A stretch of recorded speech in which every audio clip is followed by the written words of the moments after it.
Miss, তুমি 4.5 লাখ টাকা donate করে দিছো। গরিবদের জন্য তুমি তোমার সমস্ত টাকা দিয়ে দিছো। হ্যাঁ, দিয়া দিছি 4,50,000 টাকা। তুমি তো একটু আগেই বললা তোমার কাছে টাকা আছে কি নাই এগুলো তোমার দেখার বিষয় না। তুমি তো বলছিলা তুমি আমার সাথে তখন থেকে আছো যখন আমার কাছে টাকা ছিল না। তাই বলে তুমি তোমার সব টাকা দিয়ে দিবা? টাকা আর কি, আজ আছে কাল নাই। আর আমাদের এই টাকা যদি ভালো একটা কাজে আসে তোমার তো খুশি হওয়া উচিত। এটার জন্য কিছু গরিব মানুষ তো পড়ালেখা করতে পারলো অন্তত।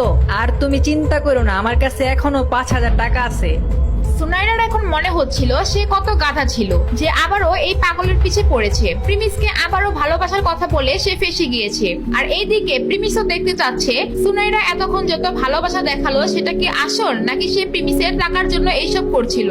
সুনাইরা চলো তোমাকে ক্যান্টিনে নিয়ে যাই, আজকে তোমাকে ট্রিট দিব। আমাদের দুইজনের মিউচুয়াল হওয়ার খুশিতে আজকে আমি তোমাকে ট্রিট দিব। প্রিমিস এটা বলার সাথে সাথে সুনাইরার দিকে তাকিয়েছিল। সে ভাবছিল সুনাইরা তার কথা মেনে নিবে এখন, কিন্তু সুনাইরার মাথা একদম গরম হয়ে যায়। রাগে লাল হয়ে সে বলে, যাও এখান থেকে যাও, আমার চোখের সামনে থেকে যাও। গেট লস্ট, আমি তোমার চেহারাই দেখতে চাই না। সুনাইরা জোরে জোরে চিল্লাতে চিল্লাতে বলছিল। আশেপাশের মানুষও শুনছিল। প্রিমিস মনে মনে হাসছিল। প্রিমিস এটাই চেয়েছিল, কিন্তু তারপরও প্রিমিস কিছু না বলে সাধারণভাবে বলে, আরে সুনাইরা কি হইলো তোমার? হঠাৎ করে কি হইলো আবার? প্রিমিস এমন একটি ভাব ধরে যেন সে কিছুই বুঝছে না, কিন্তু আসলে প্রিমিস মনে মনে সবই বুঝতেছিল। প্রিমিস, তুই একটা পাগল, তুই 1 নম্বর বলদ। তুই যে একটুখানি টাকা পাইছ আর নিজেকে বড়লোক ভাবতেছস, অনেক দয়ালু হয়ে গেছস। তোর মতো ছেলেদের আজীবন গরিবে থাকা দরকার। I hate you. এটা বলে সুনাইরা ওইখান থেকে চলে যেতে থাকে। সে এমন ভাবে যাচ্ছিল যে সে একবার প্রিমিসের দিকে পেছন ফিরে তাকায়নি। এগুলো দেখে প্রিমিস একটুও মন খারাপ করে না। সে হাসতে হাসতে সুনাইরাকে যেতে দেখছিল। আর তখন সে মনে মনে বলতে থাকে, সুনাইরা, তোমার দেখাই বুঝতে পারছিলাম তুমি টাকার জন্যই নাটক করতেছিলা। তোমার কি মনে হয় এই সামান্য 4.5 লাখ টাকা দিয়ে আমি গরিব হয়ে গেছি? আমার কাছে এমন হাজারো 4.5 লাখ টাকা পড়ে আছে। এরপর প্রিমিস সেখান থেকে চলে যেতে থাকে। আর তারপর সে তার বন্ধুদের কাছে যাবে ভাবে, কিন্তু অমিত তার গার্লফ্রেন্ড রোশনির সাথে বিজি আর সাকিব কলেজে গিয়েছে। আর এইদিকে প্রিমিসের বেস্ট ফ্রেন্ড বল দেয় ভূমিকা। হ্যাঁ লিডার, কি অবস্থা বলো? কি কাজ করতে হবে? পানি আনতে হবে নাকি বাজার করতে হবে? আমি আসতেছি।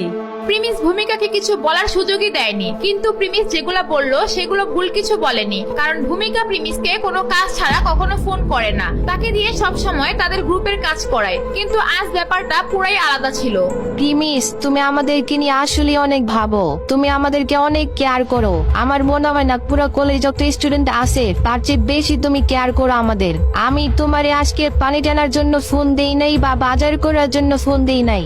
আমি তোমাকে এর জন্য ফোন দিছি, তোমাকে এখন টিকেটের সামনে আসতে হবে। প্রিমিসের তো মনে হচ্ছিল ভূমিকার সাথে দেখা করার বাহানায় সে অদিতির সাথেও দেখা করতে পারবে, কিন্তু এখানে তো বিষয়টাই আলাদা ছিল।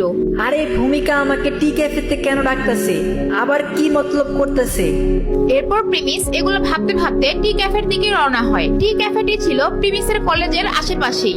সেখানে কলেজে যারা একটু বড় লোক ছিল তারাই চা কফি খেতে যেত। প্রিমিস কিছুক্ষণের মধ্যেই সেখানে পৌঁছে যায় আর গিয়েই দেখে ভূমিকা সেখানে আগে থেকেই বসে আছে।